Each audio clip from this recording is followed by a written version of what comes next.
Des résultats records pour la Caisse Desjardins de la MRC de Montmagny en 2025. Bernard Généreux annonce 426 emplois et 1,7 million de dollars pour la région. 9 projets culturels propulsent le Kamouraska vers une nouvelle vitalité.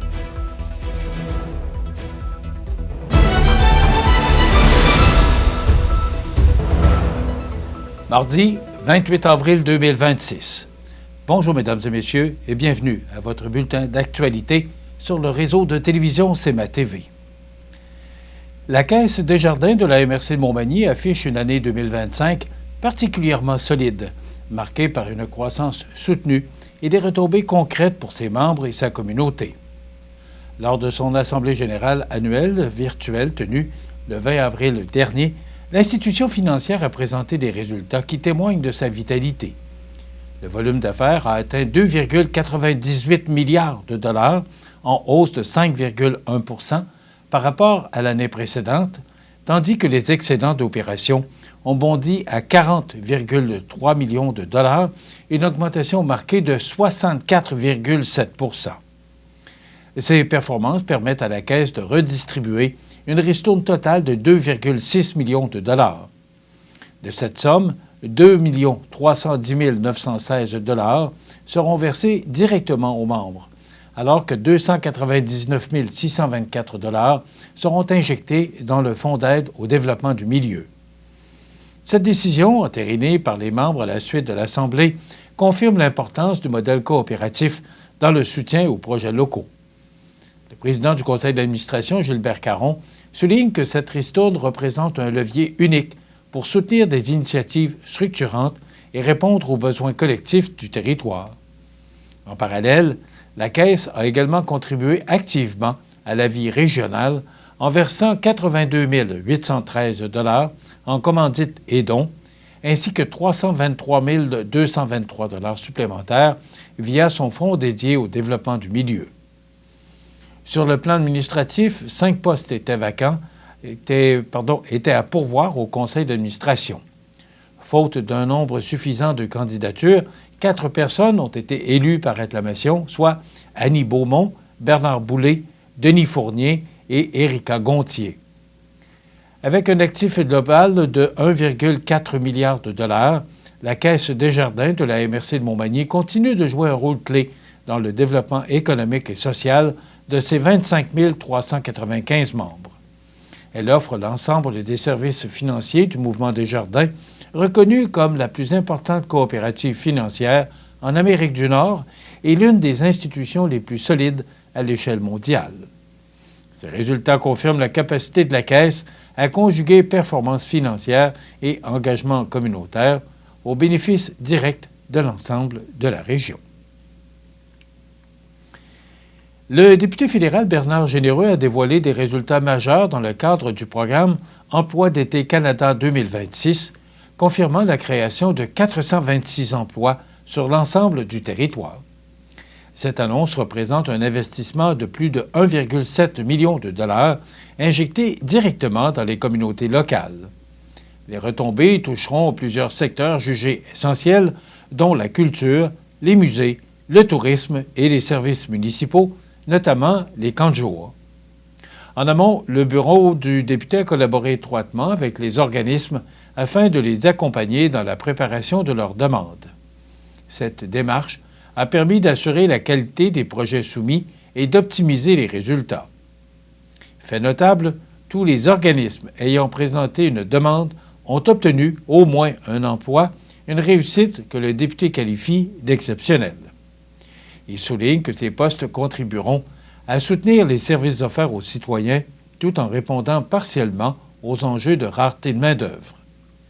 Concrètement, ces emplois permettront d'assurer la continuité d'activités estivales importantes, d'améliorer l'expérience des visiteurs et de renforcer le tissu communautaire. Pour les familles, cela se traduit par des services accessibles et de qualité. Derrière chaque emploi, il y a un service de plus, concret et utile pour nos communautés, a rappelé le député Généreux. Avec ces résultats, la région amorce la saison estivale avec des perspectives positives misant sur la vitalité de ces organismes et l'engagement des jeunes travailleurs. Cette initiative fédérale demeure un levier important pour favoriser l'emploi chez les jeunes et stimuler l'économie régionale, tout en offrant des expériences de travail formatrices. Elle contribue également à maintenir une offre de services dynamique pendant la période estivale, période cruciale pour plusieurs organisations locales.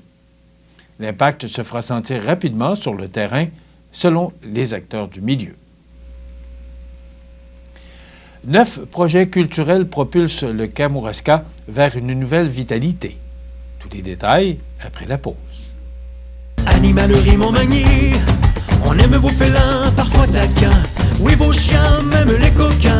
Vos oiseaux qui chantent en duo, c'est pour l'amour des animaux. Animalerie Montmagny, pour l'amour des animaux. Le bijoutier Carl Poulain à Montmagny offre une sélection diversifiée et raffinée de montres, bagues, bracelets et autres accessoires de luxe pour hommes et femmes reflétant l'engagement envers l'élégance et la qualité. Le bijoutier Carl Poulain à Montmagny, où chaque bijou raconte son histoire.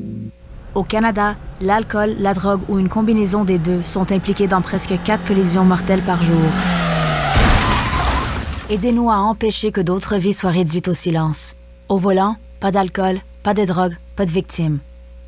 Vous regardez CEMA TV, le réseau de l'information sur la Côte-du-Sud.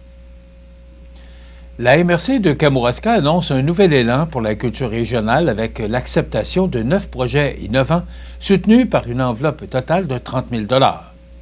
Et cette initiative s'inscrit dans le cadre du programme de développement culturel et vise à stimuler la créativité ainsi que l'animation du territoire. Les montants accordés, variant entre 2 000 et 4 500 $, permettront à une diversité de promoteurs de concrétiser des projets porteurs. L'éventail des initiatives retenues témoigne d'une richesse culturelle remarquable, allant de la mise en valeur du patrimoine et du paysage à la revitalisation de traditions, en passant par des activités destinées aux jeunes et des formes d'expression contemporaines comme le slam ou la création multimédia. Parmi les projets soutenus, le Musée québécois de l'agriculture et de l'alimentation proposera une visite virtuelle immersive, tandis que le Théâtre de la Baquesse replongera le public dans l'ambiance des veillées d'autrefois avec un souper-spectacle. D'autres initiatives misent sur l'innovation, notamment une expérience en réalité virtuelle sur le littoral ou encore des projections multimédia inspirées du territoire. Des projets éducatifs et participatifs sont également au cœur de cette sélection. Des activités artistiques dans les camps de jour, des ateliers de design, un stage de fabrication de marionnettes géantes et des prestations de slam contribueront à rejoindre un large public tout en favorisant la transmission et le renouvellement des pratiques culturelles. Pour la préfète élue, Nancy Dubé, ces projets illustrent pleinement le dynamisme du milieu. Elle souligne que ce soutien financier permet non seulement d'encourager les créateurs, mais aussi de renforcer la vitalité des communautés locales et leur sentiment d'appartenance. Cette enveloppe est rendue possible grâce à une entente conclue avec le ministère de la Culture et des Communications, démontrant l'importance de la collaboration entre les instances régionales et gouvernementales pour soutenir le développement culturel. En appuyant ces initiatives, la MRC de Kamouraska souhaite offrir à la population un accès élargi à des activités diversifiées et innovantes. Ces projets contribueront à faire rayonner le Kamouraska tout en consolidant sa réputation comme milieu de vie dynamique, créatif et profondément ancré dans sa culture. Enfin, le syndicat de l'enseignement de la Côte-du-Sud annonce l'élection par acclamation de son conseil exécutif pour le mandat 2026-2029. L'élection s'est déroulée le 9 avril dernier lors du congrès triennal tenu à l'espace citoyen de Montmagny sous le thème « Prendre soin de soi pour prendre soin des autres ». Les membres élus pour 3 ans sont Nancy Gauvin, présidente, Christian Plante, premier vice-président, Simon Bernier, conseiller trésorier, Joanne Laliberté, deuxième vice-présidente, et Laurie Ouellette, secrétaire. Le congrès a également permis aux participants de rencontrer divers partenaires communautaires de la région, dont le Havre des Femmes, la Jardilec, le Centre Yvon Mercier et Santé mentale Québec Chaudière-Appalaches. Des conférences ont aussi été offertes par Pascal Côté, Richard Bergevin et Myriam Bélanger, abordant notamment la santé mentale et l'engagement syndical. Le syndicat de l'enseignement de la Côte-du-Sud souligne que ce nouveau mandat s'inscrit dans une volonté de continuité et de mobilisation pour soutenir les membres du réseau scolaire régional et défendre leurs conditions de travail au quotidien. Une équipe prête à relever de futurs défis.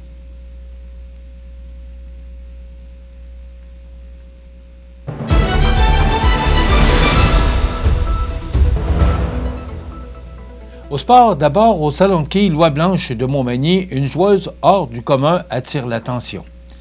En effet, Mme Irène Gagnon, 98 ans, de Montmagny, évolue toujours dans 2 ligues de petites quilles, inspirant toute la communauté. Son engagement démontre qu'il est possible de demeurer actif à un âge avancé. Et selon des données en gérontologie, près de 15 % des personnes de 90 ans et plus pratiquent encore des activités récréatives régulières, comme les quilles ou la pétanque. Au salon de quilles Loi-Blanche de Montmagny, on souligne que Mme Gagnon incarne la persévérance et le plaisir de bouger, peu importe l'âge, un véritable modèle pour tous. Bravo, Mme Gagnon. Et rapporté par Keegan Mathison, les Blue Jays de Toronto ont connu une soirée difficile lundi soir, incapable de générer de l'offensive face à un lanceur en pleine maîtrise s'inclinant dans un match marqué par l'efficacité adverse et une incapacité à s'ajuster au bon moment.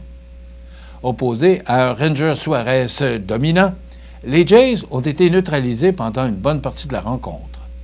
Leur premier coup sûr ne s'est matérialisé qu'en fin de 6e manche, lorsque Jesus Sanchez a frappé un double, offrant enfin un soupir de soulagement à l'attaque torontoise. Jusque-là, la formation n'avait trouvé aucune réponse au lancer précis et imprévisible du lanceur adverse. Le contraste était frappant alors que, sur les 17 balles frappées à plus de 95 km/h dans le match, 14 provenaient des Red Sox de Boston. Seul Kazuma Okamoto, à 2 reprises, et Dalton Varsho ont réussi à rivaliser pour Toronto.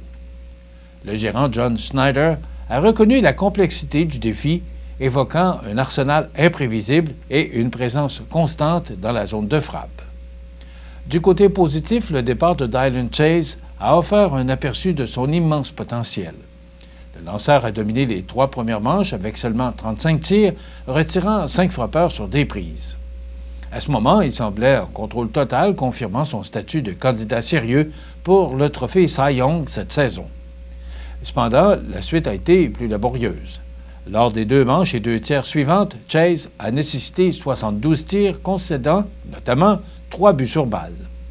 Cette perte de contrôle a permis aux Red Sox de Boston de capitaliser, exposant une faiblesse bien connue.